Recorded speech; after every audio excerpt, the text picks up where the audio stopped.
षोडश अर्थ commission February मास 4 तारीख रु 7 तारीख पर्यंत ओडिशा राज्य गस्तरे आसिछंती। विशेष करिकी ओडिशा राज्यर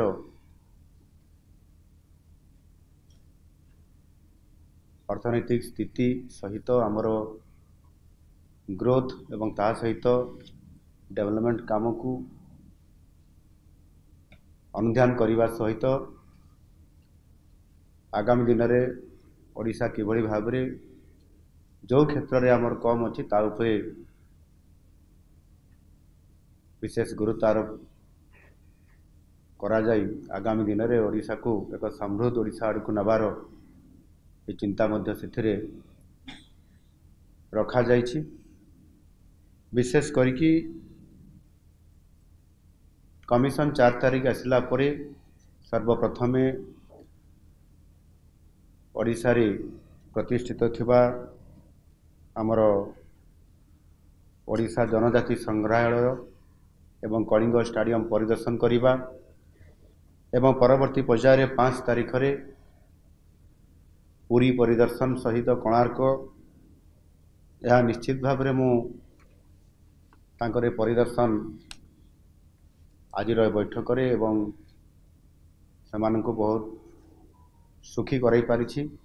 ये अनुभव आज तांकर बैठक रु अनुभव हैला।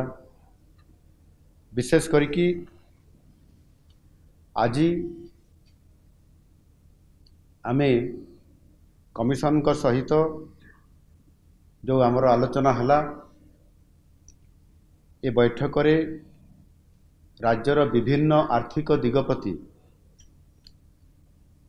और यार गठनमूलक उपरे विशेष भाव में गुरुत्व आरोप करा जाइछि। सेथिरे विकासमूलक आवश्यकता को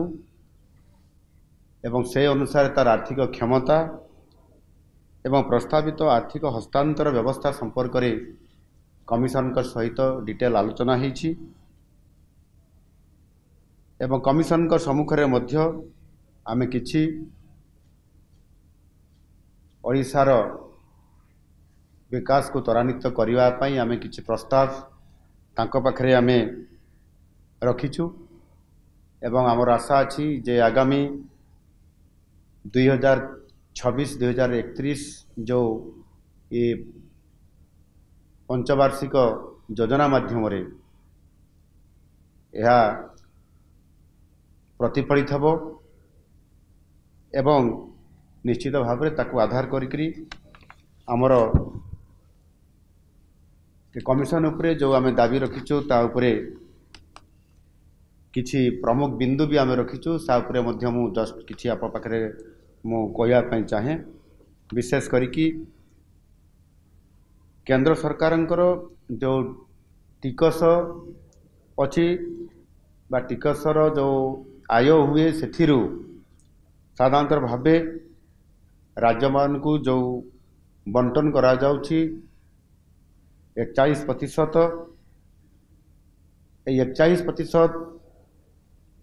रु किभली भाव में यह 50% को वृद्धि पाइब आ सेथिपाई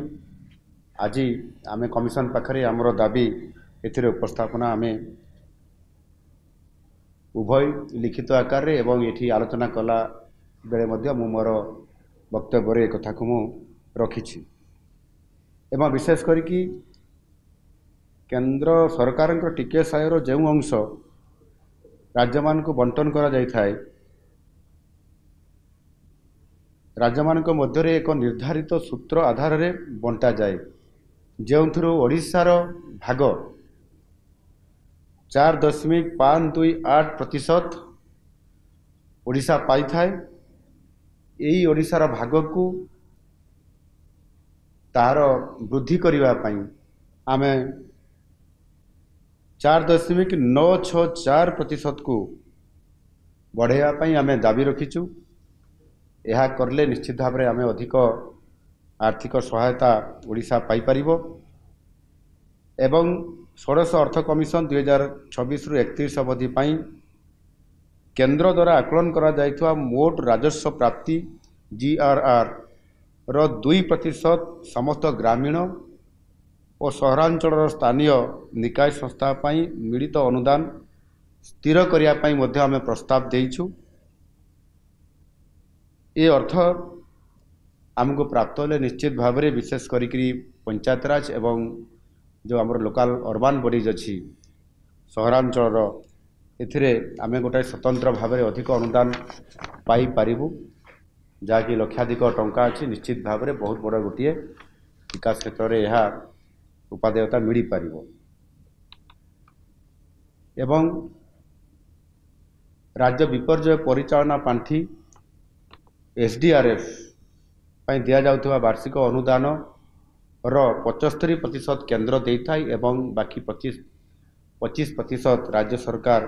କରିଥାଏ। ଯେହେତୁ ଓଡ଼ିଶା ଗୋଟେ ପ୍ରାକୃତିକ ବିପର୍ଯ୍ୟୟ ପ୍ରବଣ ଅଞ୍ଚଳ ହୋଇଥିବା କାରଣରୁ ପ୍ରାୟ ପ୍ରତିବର୍ଷ ଏଥିରେ ସାଇକ୍ଲୋନ୍, ଫ୍ଲଡ୍ ଏବଂ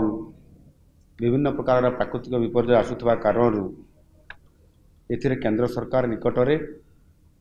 ଆମେ ଦାବି ରଖିଛୁ 100% କେନ୍ଦ୍ର ସରକାର ଆମକୁ ଏ ଅନୁଦାନ ଯୋଗାଇ ଦେବା ପାଇଁ। ଏହା ସହିତ ବେସିକାଲି ସ୍ୱାସ୍ଥ୍ୟ କ୍ଷେତ୍ରକୁ ଅଧିକ ବୃଦ୍ଧିମନ୍ତ କରିବା ପାଇଁ ଜଳ ଯୋଗାଣ ଓ ପରିମଳ ଏବଂ ତା ସହିତ ବାର୍ଦ୍ଧକ୍ୟ ସୁରକ୍ଷା ଏଭଳି ଏକ କିଛି ଗୁରୁତ୍ୱପୂର୍ଣ୍ଣ ପ୍ରସ୍ତାବକୁ ଆମେ ରଖିଛୁ ଏବଂ କମିଶନକୁ ମଧ୍ୟ ପ୍ରସ୍ତାବ ଦେଇଛୁ।